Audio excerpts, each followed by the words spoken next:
Good morning everybody, it's Wednesday the 14th of September. This is Dorset Steamer speaking. Here we are at Noblesford Station, somewhere in deepest Dorset, and the trains are running.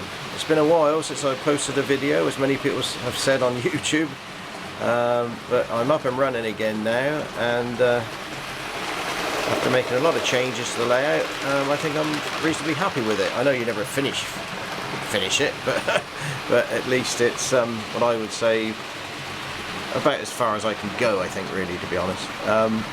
Here we have a train coming through Noblesford Station. That there is the Duchess of Hamilton, this BR maroon livery, Lake Crest. And on the outside line we have the breakdown train, which is about to come out of the tunnel over here. Here it comes.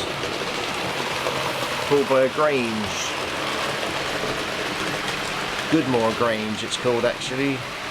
Number 6838, which I renumbered and renamed myself, using the old Fox X nameplates and numbers and everything. Yeah, it's come out quite well, actually. I've also taken a lot of time, just recently, glossing my locomotives. I tried various products without much success, until I read somewhere that a lot of people have used Pledge, the floor polish, and by goodness, that is the stuff to use. If you want to gloss your locos, that is the stuff. It really does work and it lasts. So if you're interested in glossing your locomotives, I recommend Pledge floor polish. Buy it in a big bottle and it lasts for ages. Brush it on. You probably may need to put 2 or 3 coats on, but it really is worth the effort as far as I'm concerned. Of course, on the other side of the hobby, a lot of people like to have the weathered locomotive, so that's everybody's own preference, you know. Mine are all ex-works, I'm afraid. They're all absolutely mint, you know. And so I can see every detail that's on them, that was meant to be on them. And I find that, for me anyway, the best way. Yeah, I'll have a little bit of a tour of the layout. I don't think you'd have seen the tunnel before. This is a fairly new addition. I thought I must have a tunnel on the layout. It's something that seems to be needed. Some, you know, perspective. Something that's going somewhere else and disappearing. There's something about it on a layout. It seems to bring some sort of magic to it.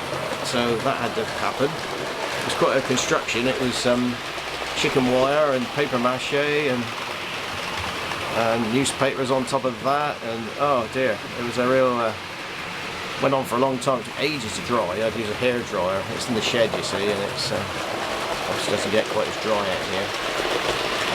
Same goes for the back scene. I use the ID back scenes, which in the shed I had the ordinary type before, and they got damp obviously, and they peeled off, etc. So now I've got the vinyl ones, I think they call them vinyl ones, which are sort of anti-dampness, you know, they're able to cope with it. It doesn't get horrendously damp out here, but it's enough to destroy all the others. So there we are, there's the, in the middle of the layout here there's the diesel depot shed, and there's a steam shed just over there. Various workers, figures there. We also have the coal yard, which is just across from the double level crossing here, and the sickle box. Quite a lot of action going on over there.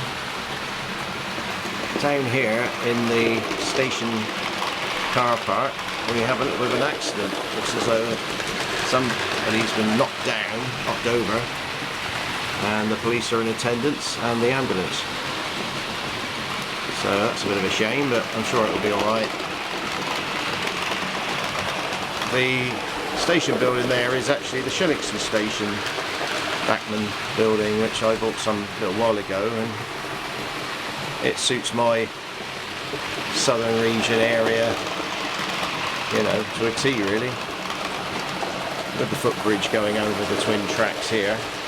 Around the other side we have an extra platform there, which is basically a good long platform, plenty of room to store locomotives, and leading off to a tunnel which you just imagine where it may go. Obviously you can bring in stock from there, imagining it's come from some other branch line or something, you know. It's all part of the fun. Over the other side of the layout we have another station called Rives Forum. You can see that. And another double level crossing with the signal box there as it goes into the tunnel over the other side. Just in front of Rives Forum we have the bus depot. Yes, you have another bus depot. And I must admit it's been good fun doing the bus depot. But managed to get one of my favourite buses with my favourite local destinations on. We've got 7 stands in the bus depot and all the destinations that I would remember, so that's quite interesting. I quite like that. At least it's somewhere to display your buses. Having said that, of course, we have got, leading off from the layout here, there's a road bridge, which is a single track road bridge, which has got traffic lights at the bottom here. Leads from out of the station yard there. And along here we have actually got a bus stop and another car park with a crossing point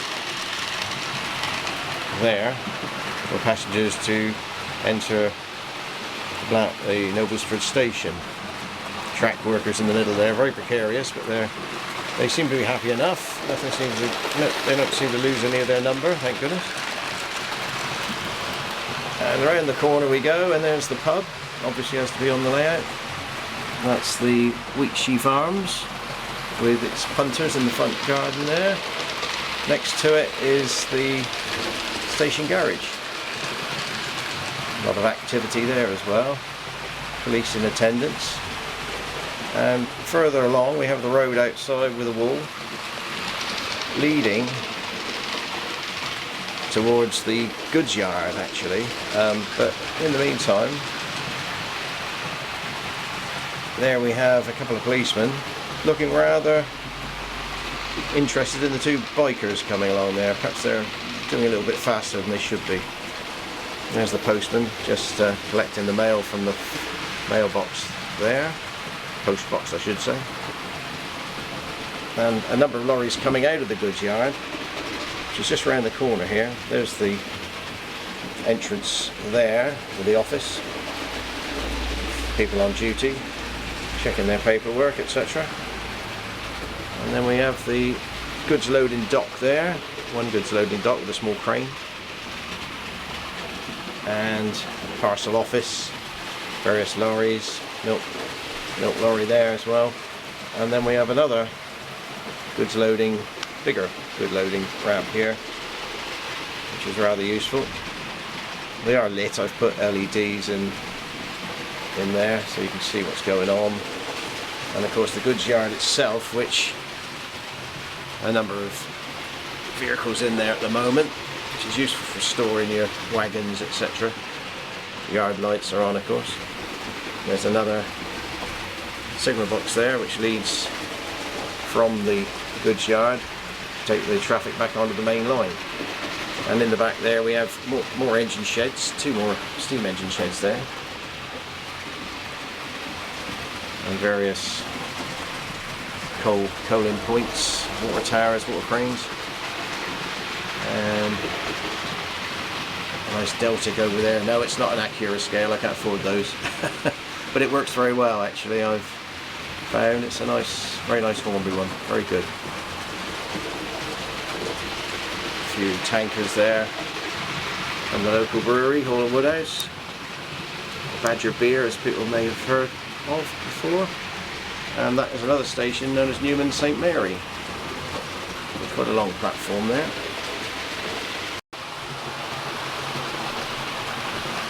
here we are. Thank you very much for watching, and we'll see you again soon. Bye for now. Bye bye.